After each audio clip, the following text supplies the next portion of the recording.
Hey everybody, welcome back to Never2Old Garage. Another episode of Never2Old Garage. As we last left off, we're still working on the chassis. We want to get that all done before we move to the body. So I actually had a couple of a week hiatus. I had to do some traveling, so I wasn't able to do really anything. So today I'm going to get back on it. Today I'm actually going to learn how to fill some of these rust potholes with lead or tin, basically what they call leading. There are just a few small ones, and you really don't want to put body filler on the underside of the chassis.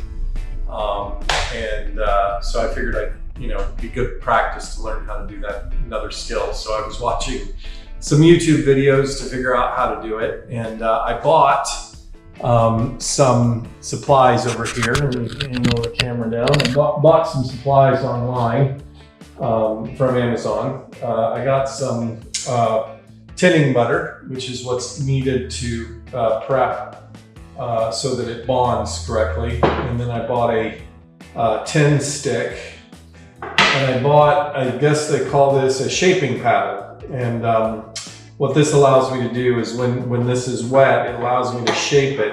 I'm supposed to put a little bit of wax on here so that it won't burn the wood, or at least won't burn as bad. I assume that this wood will kind of cure over time. But I'll be using this to basically solder in the, heat up the tin, get it nice and hot, obviously reacting with the tinning butter on top.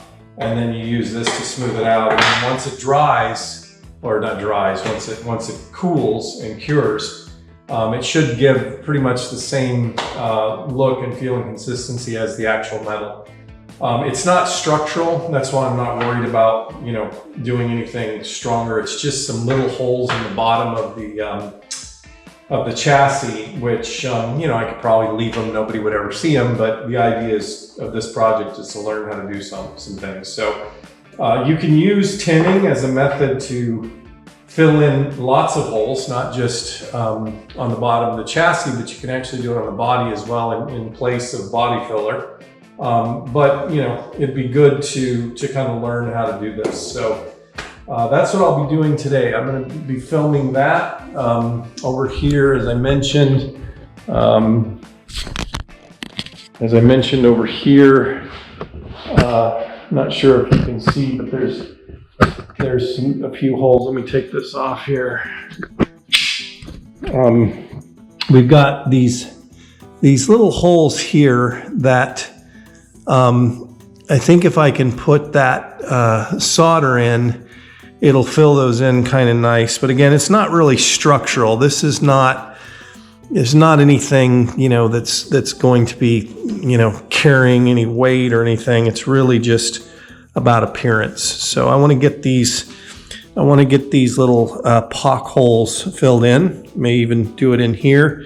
It'll teach me how to do this. And then once I have this all looking good up here, look for other ones, but otherwise we're down to bare metal, and we can start to paint this. I'm going to paint the bottom of this prior to welding the pans on, so that I don't have to flip it. Well, I'm probably going to have to flip it again anyway, but I wanted to go ahead and get this painted so that I could stop any future rust.